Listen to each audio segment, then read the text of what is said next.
यदि आप यूट्यूब पे या किसी भी सोशल मीडिया प्लेटफॉर्म पे आ रहे हो तो आपका एक उद्देश्य है या टारगेट होता है कि आप किस चीज़ पर अपना यानी कि किस चीज़ पे आप फोकस करना चाहते हैं। तो मेन मेरा है कि स्टडी से लेकर एजुकेशन सेक्टर तक की बात करने का। तो एजुकेशन सेक्टर भारत की यह शुरू सी नीति है कि बांटने का जो काम है भारत में आज से नहीं, ये बहुत समय से चला आ रहा है। जातियों में बटें, फिर ऐसे फिर धर्मों और फलाना ढिमाका बहुत सारी चीज़ों में बांटने का काम भारत में शुरू से चला आ रहा है। अब समस्या ये उत्पन्न हो गई है कि अब लोगों की नज़र में क्या है, डिविडेंड, यानी कि यहाँ डिवाइड करने का सिस्टम ही है। संविधान भले लागू हो गया है लेकिन आपको किस पैरे में देखना है। आप नौकरी वाले हैं तो आपको एक अलग कैटेगरी रख दिया गया है। आप एक बेरोज़गार हैं, आप अलग कैटेगरी में हैं। लेकिन नियमतः जो सभी के लिए नियम बनाए गए हैं उस पर कोई नहीं चलता है। लगभग वह समाज द्वारा ऐसे ही पालन हो रहा है।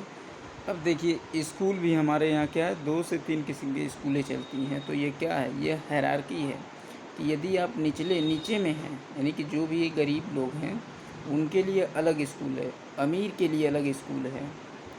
और तो और अब आ जाइए हेल्थ पे। हेल्थ में क्या है, हेल्थ के लिए गरीब का मेडिकल कॉलेज है और गरीब के लिए एक गरीब अस्पताल है, अमीर के लिए अमीर अस्पताल है। जो कि ये दोनों चीज़ें हर देश के लिए बेसिक ज़रूरत होती है।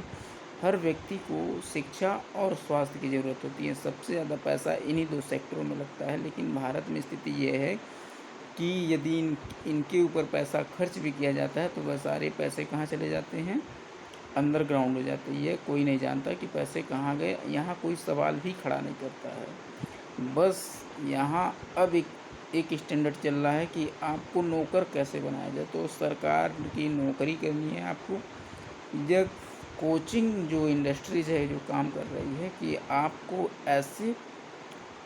तो सबसे ज़्यादा ज़रूरी है कि एक व्यक्ति जब गरीब होता है तो उसे लगता है कि चलो इसी जगह बेहतर, यानी कि अगर कहीं नौकरी लग जाती है तो आपकी स्थिति सुधर भी जाती है। तो इसलिए लोग मेहनत करने से डरते भी नहीं हैं और पैसा खर्च करने से भी नहीं डरते हैं, क्योंकि बिजनेस में भी रिस्क है और आपका किसी प्रोफेशनल कोर्स में भी रिस्क होता है। तो एक गरीब लोगों के लिए यही है कि वह अपने पैसे को सही जगह निवेश करें। तो इसलिए सरकारी नौकरी की तैयारी में खर्च करते हैं। हो गया तो कम से कम आपके पास एक लिविंग स्टैंडर्ड बढ़ जाता है, आपके खाने पीने की चीज़ें बेहतर हो जाती है और अपने आप को बेहतर बना सकते हैं, क्योंकि उसमें सैलरी और आपको मिलने वाली जो सुख सुविधाएं हैं वह बेहतर होती हैं।